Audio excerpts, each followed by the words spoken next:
but love is really alignment. Again, that is it's like the North Star that I use in my life. When I'm having issues, when I'm having, consistent and pattern, recognizing things that are happening in my life, is that there's something with me that is calling this in. And I'm to the point where I don't change now because there's a lack inside of me.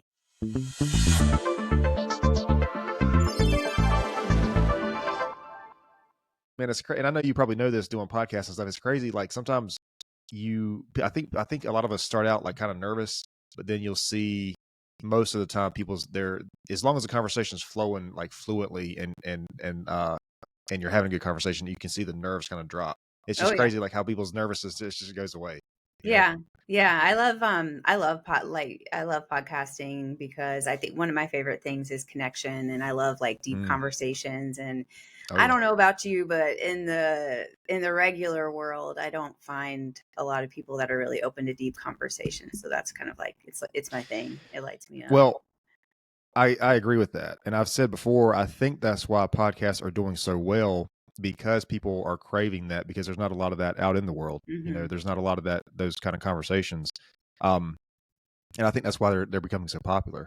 And that's also too why I try here to have more of I don't do the scripted conversations, because I think that is something that, I don't know. I think it's a different conversation if it's scripted, but if it's authentic, I think it is more valuable. I think it is more valuable of a conversation if it's something that's authentic. But I think you're right. I think we're all craving that, really. I mean, because like I've heard Joe Rogan and the big guys talk about, like the big networks and stuff. They were like, for the longest time, it was like an hour or whatever it was. Then you had commercial breaks in between. So if they had a speaker come on there about whatever topic it was, maybe it's an hour long, but you might get 10 minutes of that person talking, and it's broken up over chunks of commercials.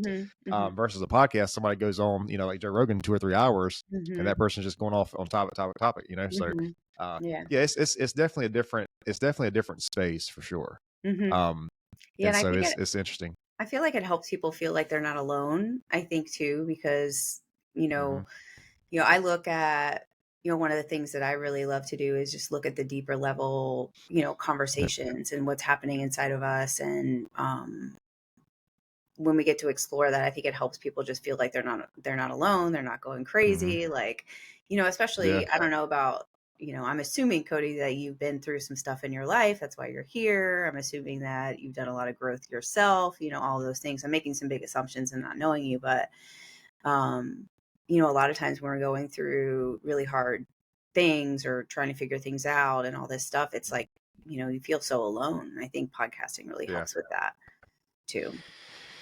I think that's one aspect of it. I think that's for sure, especially like I think on the panel, like where they have like 5, 6, 7 different people on there. Usually those are like a debate sort of format, but not necessarily. I think that sometimes there's like 3 or 4 people that are talking, but I think you're right. I think it makes people not feel as alone. And I think it's also too the education aspect of it. Like you can learn a lot you can learn a lot from people talking for 2 or 3 hours, I don't know if you know who Andrew Huberman is. Oh yeah. He has I love his like I've learned so much from his podcast, just from literally just driving and listening to his podcast. I've learned so much. Yeah. He's cool. And so I don't know. I think that's an aspect of it too. I think it's the learning, I guess what would it be? Community, not feeling alone, like understanding there are people who are like, because I don't know about you, where I'm from, it's a small town, and like there's not really many of these conversations. Like I told you, we have on here, not really many of those happen. Not saying that those people don't care about it or they're not interested. Maybe they're not interested. I don't know.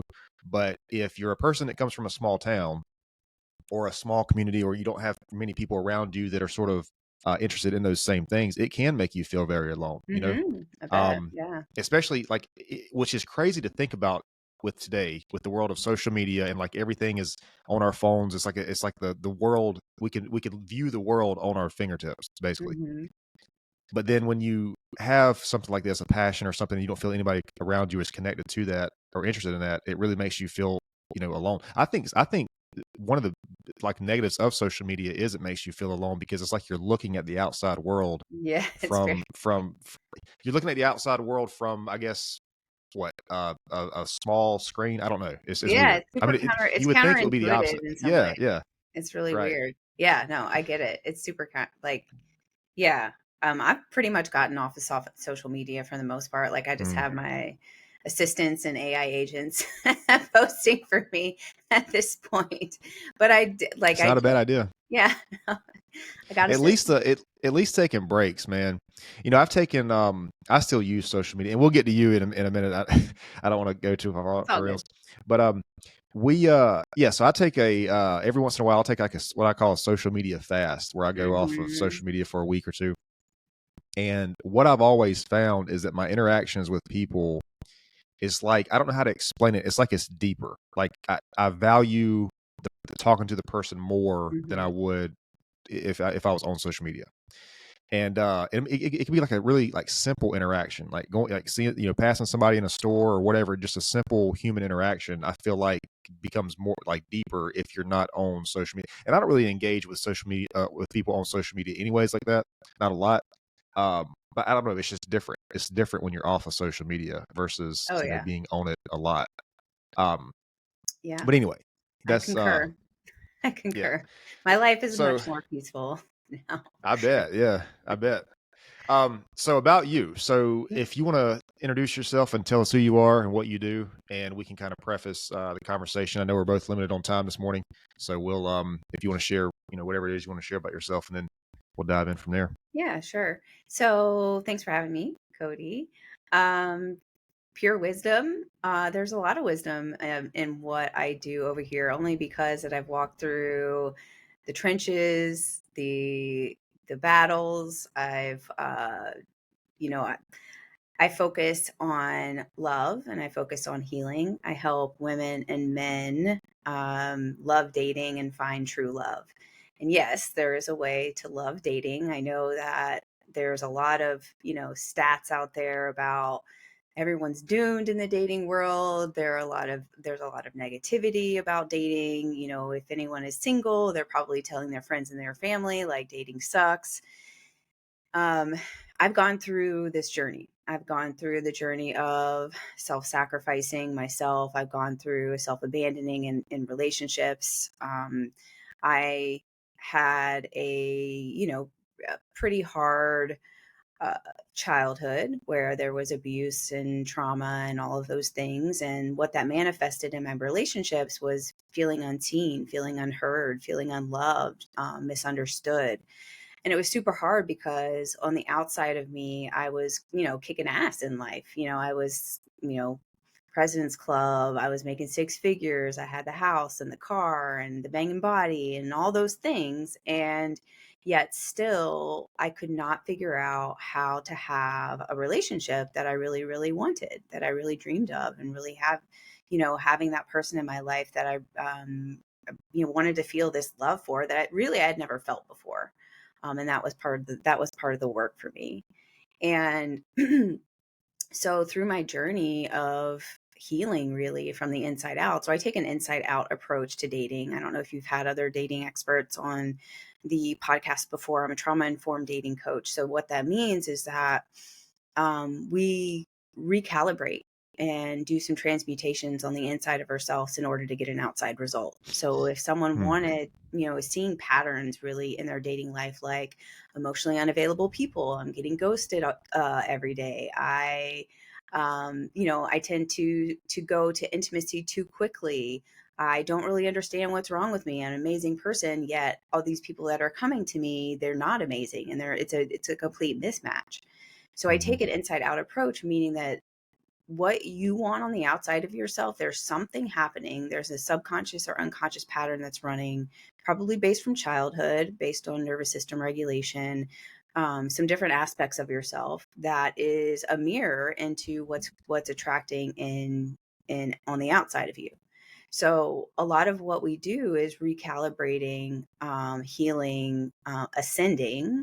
We talk about ascension in my community, where you become the better version of yourself so that you can Hmm. attract the better partners. And it's very, very, can be very, very trite when people hear this, because people have heard before, oh, you gotta love yourself in order to get someone to love you. And the thing is that if you operate from that paradigm, and you've had some stuff happen to you in your life, which I'm assuming someone on this podcast has that's listening to this, is that the definition of love that you hold is actually kind of maybe incorrect, right? Like there's no right or wrong, but the definition of love that you hold is not the definition of love that you're looking for. So you kind of have to redefine what that means inside of yourself. And it takes a lot of neural rewiring, literally, and it takes a lot of nervous system rewiring. And so that's where I come from. I come from, we were talking about before we got on the show, is like, we like to live in the depths. And so I've utilized my love for the depths of humanity, myself, my healing, and really turn this into a program of ascension for women and men to get to where they want to be, become the best, like God's best version of themselves or universe, whatever word that you want to use, so that you can attract, what it is that you do deserve. Yeah. No, okay, so I really like that. I think so. As you're talking, the first thing really that pops up, and I don't know if you get too far into this, but is like the attachment styles, like anxious attachment, avoidant attachment. Yeah. I think that there's a lot of people who are not aware of even what that is, but I feel like it's not that it has the answers, but it explains a lot. I feel like if you fall into one of those categories. And you mentioned about childhood. I think it's very common that people will have a problem in an intimate relationship that reflects either some sort of need that wasn't met or some sort of emotion they felt in childhood. And I don't think a lot of people understand that connection either. Yeah. And so I think I guess what I'm trying to say is it's important to have these kind of conversations. One thing that I really appreciate about what you just said was that the inside out, because I think that if we're going through the dating thing and we meet a person that's not good for us, then, maybe it just doesn't work out.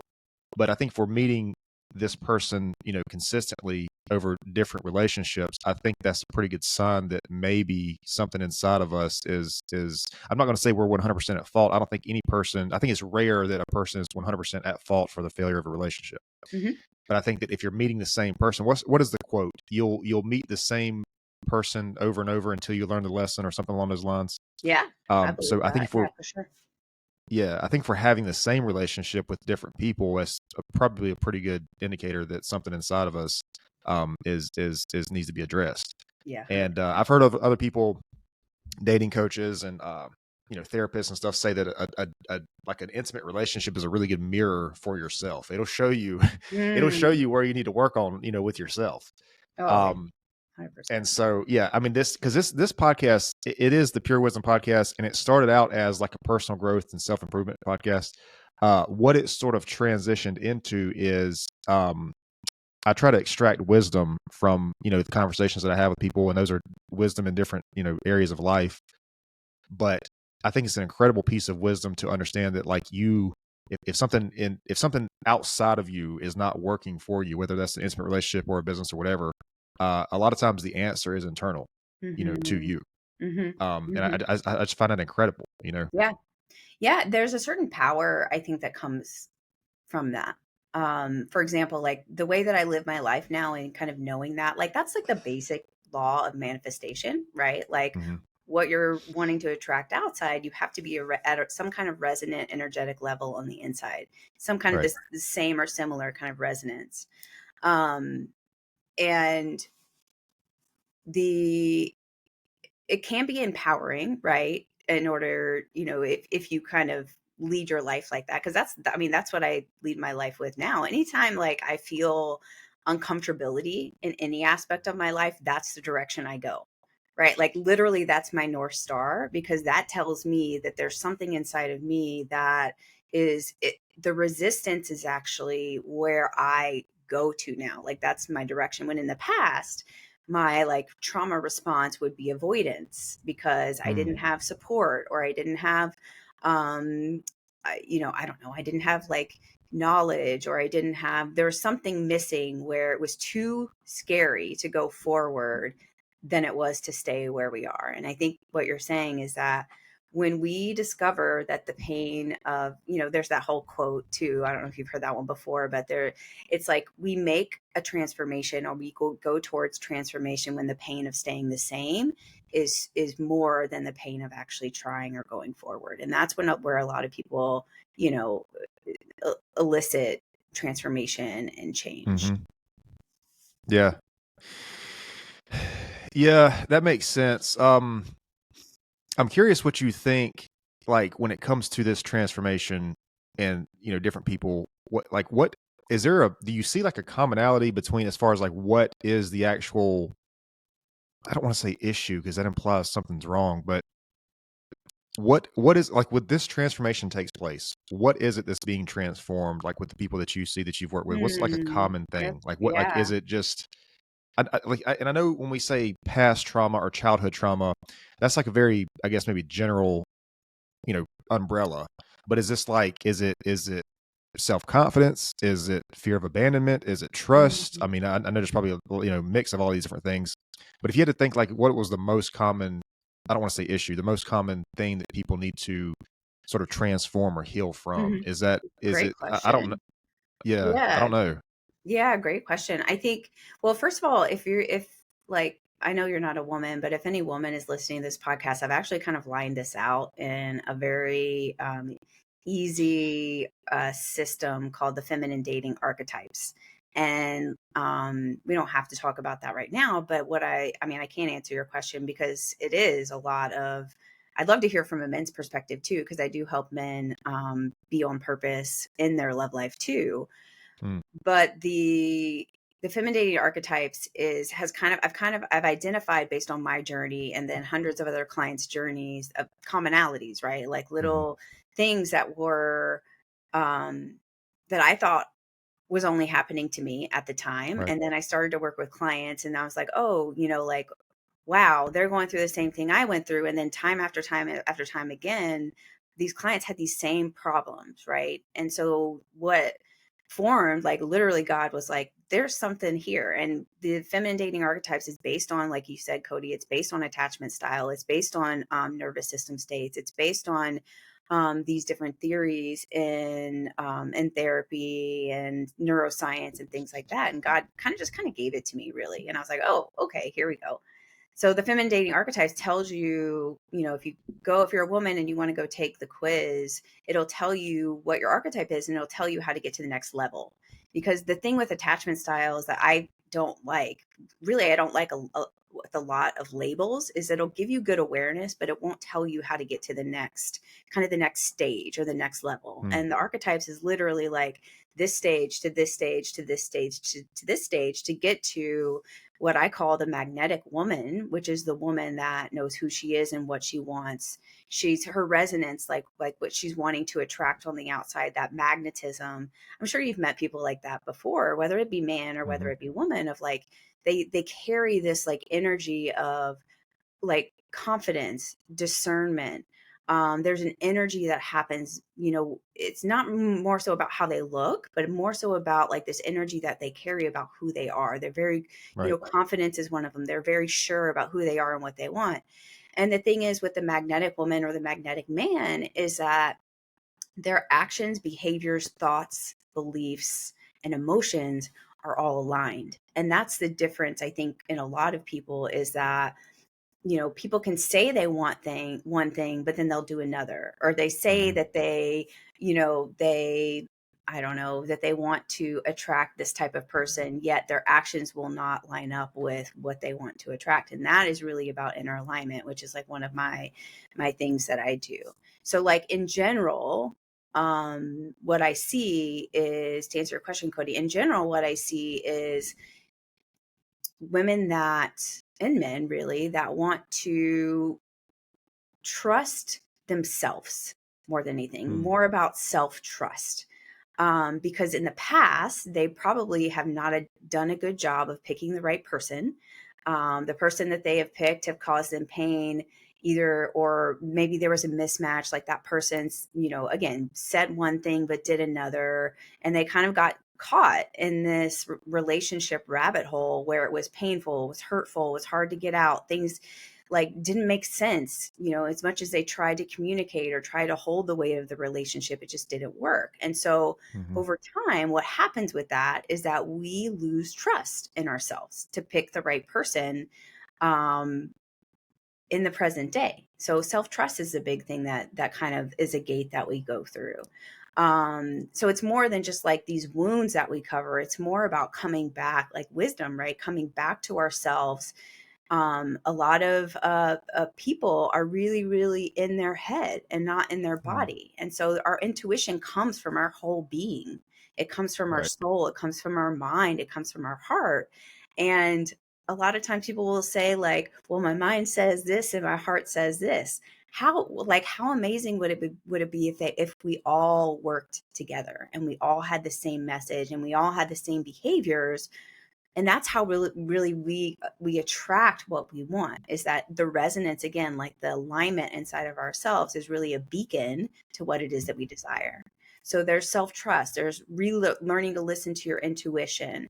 There is, for a lot of people as well, it's like, how do I speak up and set boundaries and honor myself? Because in the past, there's been, I don't have any needs. I'm just going to be a nice person and not have any needs, and kind of like swallow my voice, swallow my needs and desires for somebody else. It's speaking up, it's boundary setting, really early in the process of dating. And I have a whole system with this, but it's early in the process of dating, so that when you do that, you actually get to really, really know and understand who this person is, like the character of the person that is in front of you. I mean, I did that day one. I'm with the most amazing man that I've ever been with in my life, the relationship that I never saw my parents with. I never had an example of a really true, aligning, epic love, a healthy relationship.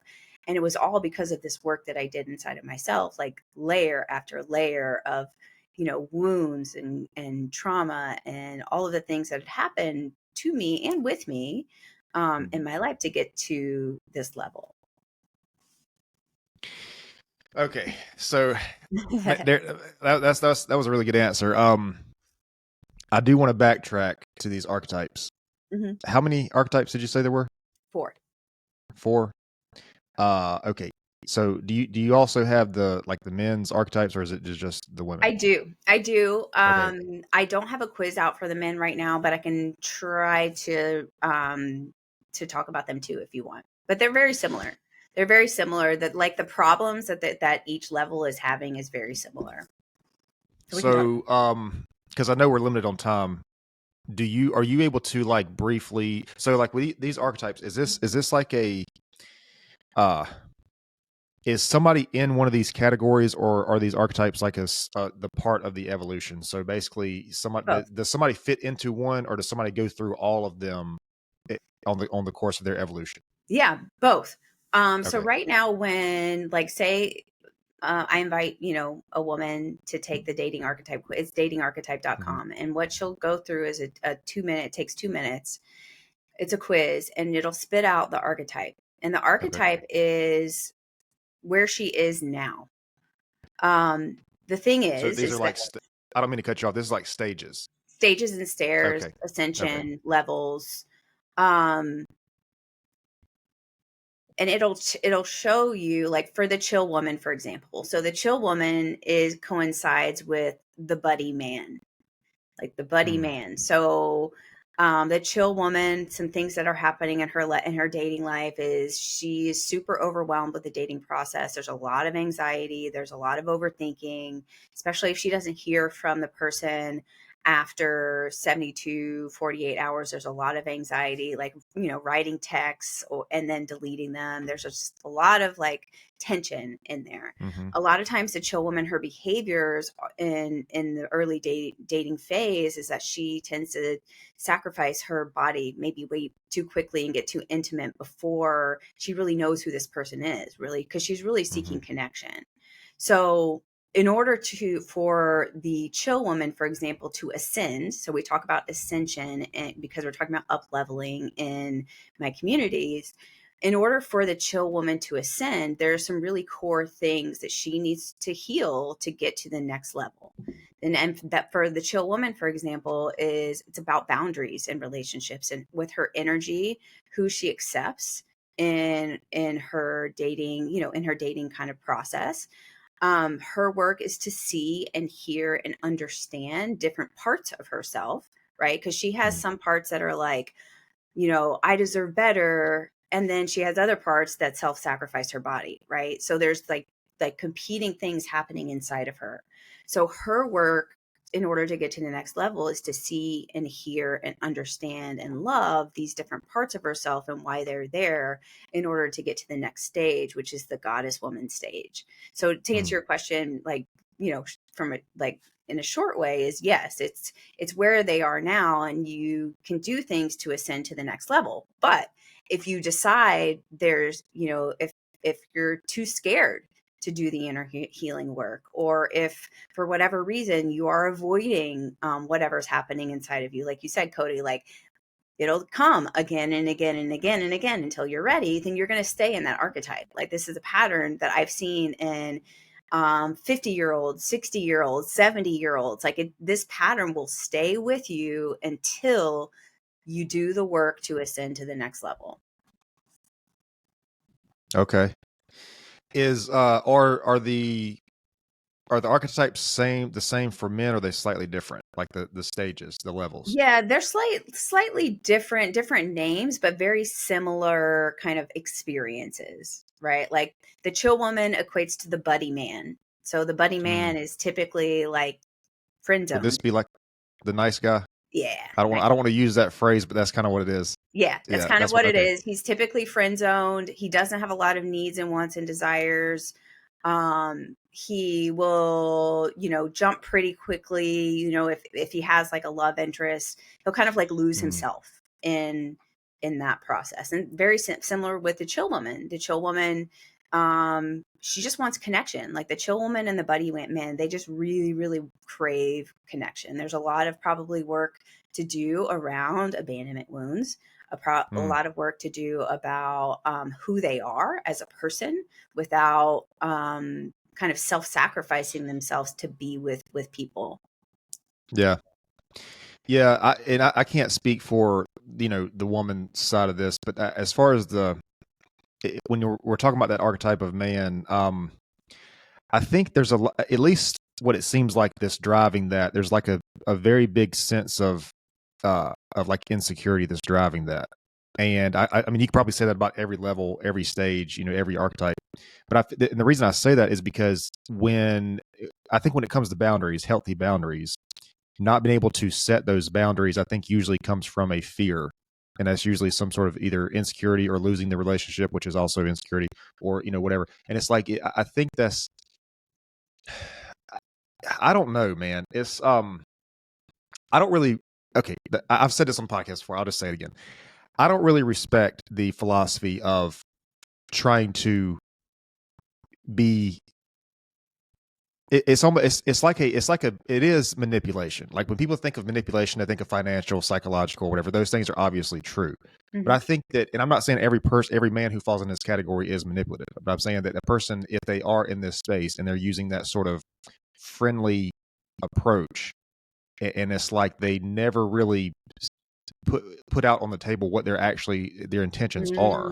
I don't respect that. You know what I mean? Like it's, and I'm not saying, I'm not saying when you first, before you even know her name, go up and say that you want to take her on a date. I'm not saying that, but I'm saying if the approach is to sort of become a friend and just wait on the right moment to take I don't respect that. You know what I mean? And I don't know. I know a lot of guys who don't respect that. Yeah. And frankly, I know a lot of women who don't respect that. I mean, my understanding is that they can see right through this. Like, it's not like, I don't know what the person thinks they're doing when they're doing this, but they can see right through this. And I don't know, man. It's just like, if you're attracted to somebody and you approach them and they reject you, okay, whatever, that's fine. But to just kind of hang around for the right time to whether she's, and I mean, and that's another question. What is the right time? Is that when she gets her heart broken? how is that okay to use that opportunity for you to try to go? I mean, you see what I'm saying? Like, Yeah. I don't Well, like that. let's lend a little bit of grace, to that pattern, I would say, because I agree, right? Like, whenever we don't own up to the truths inside of us, it is manipulation, right? Mm, Like, why are you sticking? I understand what you're saying. Like, why are you sticking around just to wait for the right time? Why not just go after it? Why not just say what mm-hmm, your desires are?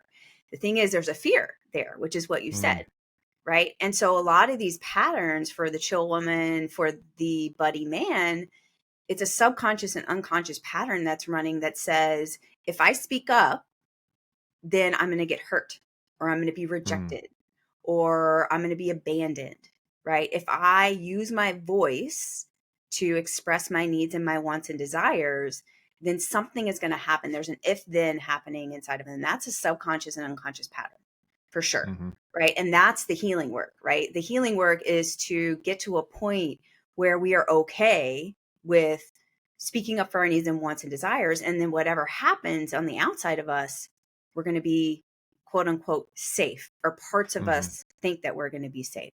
Does that make sense? Yeah. Yeah, it And I does. It think does. from the, like, if I love talking about men's work, like, it's one of my favorite things to talk about, because I think that um, I think both men and women are rising at this point, like right Mm, now, I think in yeah. this world. And I think, um, I'd love to see men leading the way with that. I think women are leading the way. We can have a whole other conversation about that, but I think women are leading the way, and men are having to catch up to women when it comes to this internal, like, really deep level healing and alignment. Mm-hmm, And with the buddy man, for example, my guess is that he has had some kind of male influence in his life where that man has been, um, speaking up has meant pain, or it's meant abuse in some form, right? So he's probably seen the example of kind of that, like, um, there's another Travis, I think it's Traver Boehm. I don't know if you've had him on your podcast. He's amazing.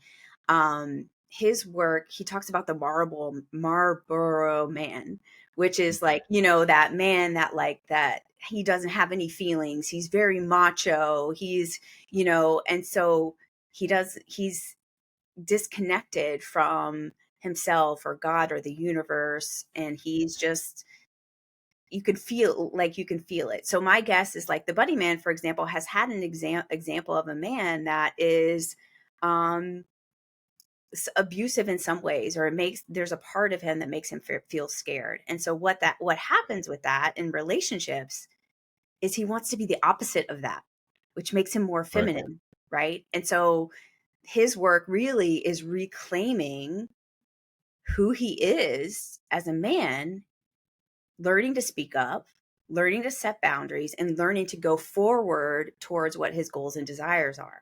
Like, truly, right? Like, a man can be like, oh, I'm just a nice guy. I want to be friends, and all this stuff. And I believe that. And you can have both. And you don't have to be like that man that was, a total dick, right? Like, you don't have to be like that. You can be yourself, and you can move forward and speak up and not hurt people. And I think that's where the buddy man really kind of, levels up and alchemizes to get to the next level. Yeah. Yeah. So, all right. I guess let me start with this. I do have compassion for people in those situations, because I know, whether they're aware of it or not, more than likely it comes from some sort of hurt or some Oh, sort of pain. 100%. Something happened, like you said, something happened, and maybe it was something that happened over a long term time period, and maybe, this Marlboro Man. There's a lot of that talk, because for a long time that was what I think people thought men were supposed to be. Yeah. My dad. Yeah, exactly. That's a lot of that's changing. I will say, I don't think that is completely wrong. I think there's a balance. I don't think Oh, yeah. that sort of image or that philosophy. I don't think every single aspect of that is wrong. I think there's a lot of that still should apply, but I do think it's a balance. But I don't know. I do have a compassion for those people, and I can't really speak like how the women should feel for that. I think that they are going to have to make the decision if they meet that, buddy man, on whether or not what kind of boundaries they set with that person, on whether, if they want to keep them as a friend or whatever, that's on them.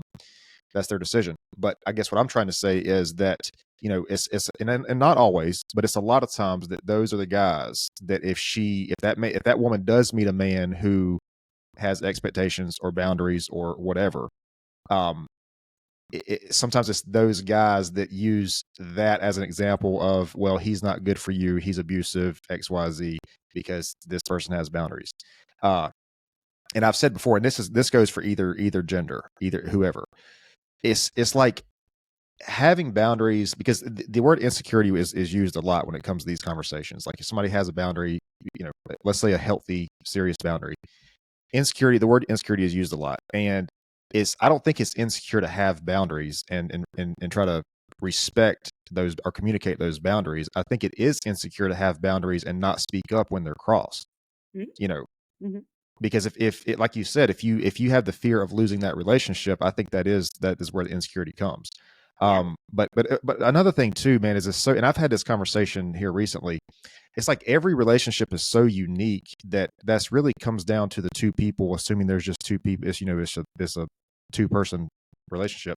It comes down to those two people sort of communicating what it is for them, because you can't, I don't know. I don't think it's like every person is so unique, and your interaction with people are going to be so unique. Your specific relationship is going to be so unique. I really think that people should communicate those needs, desires, and expectations within that group, that two people party. You know what I mean? And it sounds simple, but I think a lot of people are trying to like copy and paste what it quote unquote should be, or what their friends do, or like whatever, Yeah, people, but no, TikTok and Instagram. Sorry to interrupt you, Cody, but yeah, people scroll Instagram and TikTok and get relationship advice, and they go out and try to implement it, and that it's a shit show.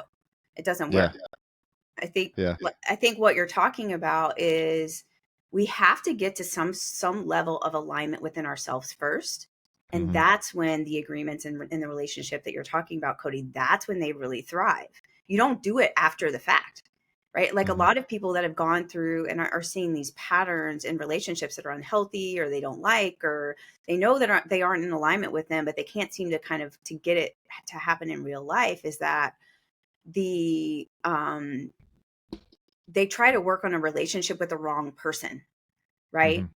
I've done that. I've stayed in relationships way too long. I've tried to figure out, what my partner's love language was so I can love them better, but it wasn't reciprocated because he wasn't the type of person, right? Like, how do we know from the beginning that they are the type of people that are going to walk that journey and to come to the agreements that you're talking about, which is absolutely healthy. And it absolutely, I agree, is very subjective, very particular to that relationship dynamic. But again, we have to get to a place where we enter the relationship as the best version of ourselves as possible, right? Meaning like our behaviors, our actions, our thoughts, our beliefs, and our emotions mostly in line with who we are. And for a lot of people, if they really, really look at it, they're not. Right. Again, they'll say one thing and do another. They'll maybe try to hold a bound or speak a boundary, but they don't hold it. Right. And in that like miscommunication or that misfire is that fear. And that's the target. Right. That's the wound. It's like, what is causing you is the why, the root cause for why this is happening in the first place. And that's where you unravel, you become the magnetic man, the magnetic woman. And then you attract the type of person that is willing to, set the agreements in relationship, right? Like, I don't know if you've been in relationships where, again, like I was holding all of the weight, like I was doing the work. I was trying to set the consistent Friday dates or whatever. And I was always doing the pushing and I was always doing the thing. And for a woman, that is not where you want to be.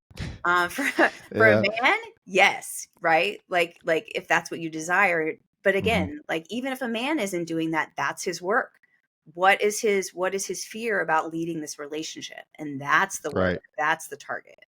Right. Yeah. And I know we got to close in a couple minutes, but I think, you want to be careful with the phrase as a woman you should, or as a man you should. I agree with what you're saying. But for some reason, these days, when you say, when we talk about gender roles, like there's a, I don't know, people can just get up in arms about some of that stuff.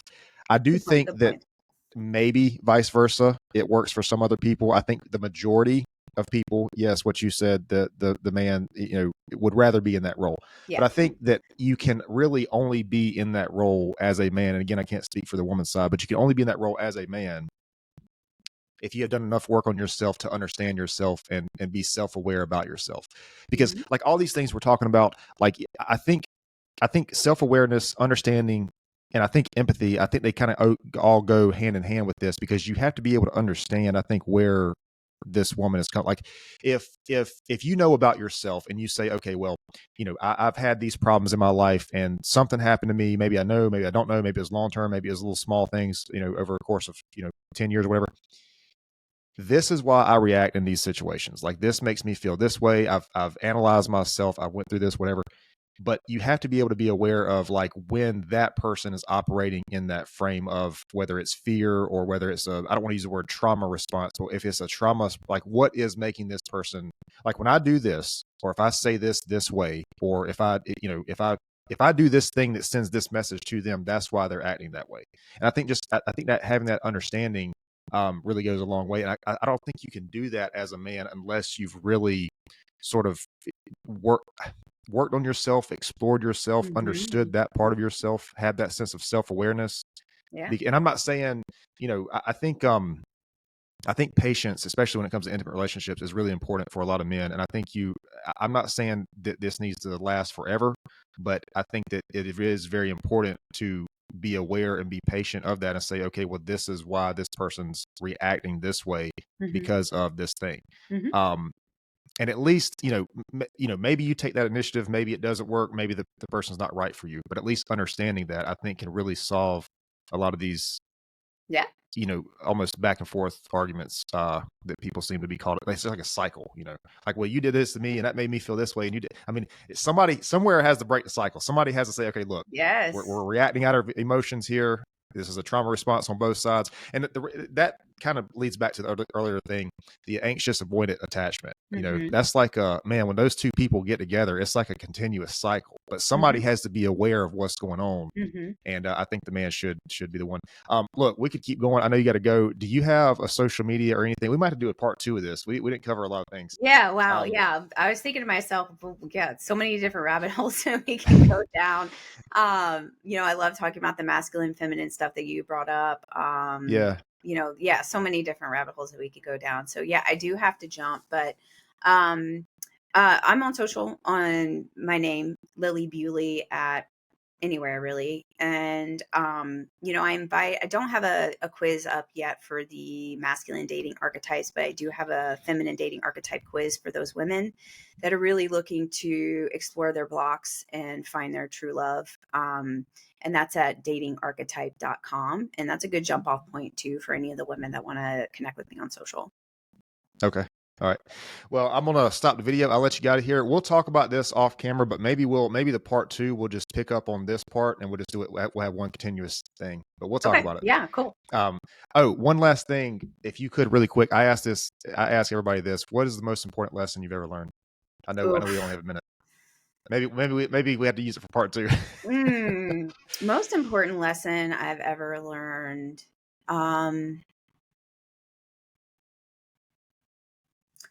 The thing that's coming to me is things change when you change, and that's it. Really. Money, job, whatever that you're looking to call in, I'm an expert in love, but love is really alignment. And again, that is it's like the North Star that I use in my life.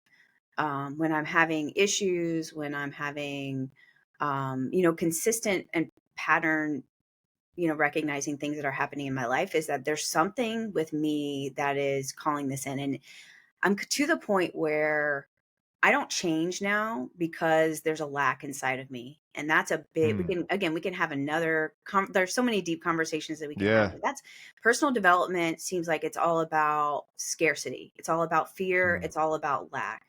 And I don't come from that place anymore. I come from the place of I can love myself deeply and want better for myself. And that is very different from a lot of the self-talk that I've had inside of myself. Like, I've had an inner critic that's been very loud in my life that really propelled me to do some amazing things. And what I've learned is that actually loving where I am, like truly, truly, truly from the depths of my soul, loving where I am, which took a lot of time and a lot of work, and wanting better for myself helps me to become the best version of myself. And then, the reciprocation of that is things showing up in my life that I never really thought was possible. I like that. Yeah, we could keep going, man. I know you got to go. We're gonna have to do a part 2 of this for sure, because there's a lot of stuff we didn't cover. I'm gonna stop this. I appreciate it. If you can hang out for like 5 seconds, I'll explain something to you after we close. But I do appreciate the time. Okay, cool. Hey everybody, listen, I really appreciate you guys tuning in today, man. If you like the content, if you found this episode useful, you can visit us on social media. That's YouTube, TikTok, Spotify, Amazon Music, Rumble, Instagram, Facebook, and Google and Apple Podcasts. There you can like our videos, follow, subscribe, and share. And again, we appreciate it. We'll see you next time. This episode is brought to you by Excel Coaching Academy. Hey guys, I'm really excited to let you know that I started a mindset coaching business. So what I want to do with this business is I want to help entrepreneurs, business owners, salespeople, leaders, and fitness enthusiasts or athletes develop the right mindset to increase revenue, improve business or performance, and overcome the challenges needed to become the best version of themselves. You can get more information about this by emailing info@excelcoaching.academy.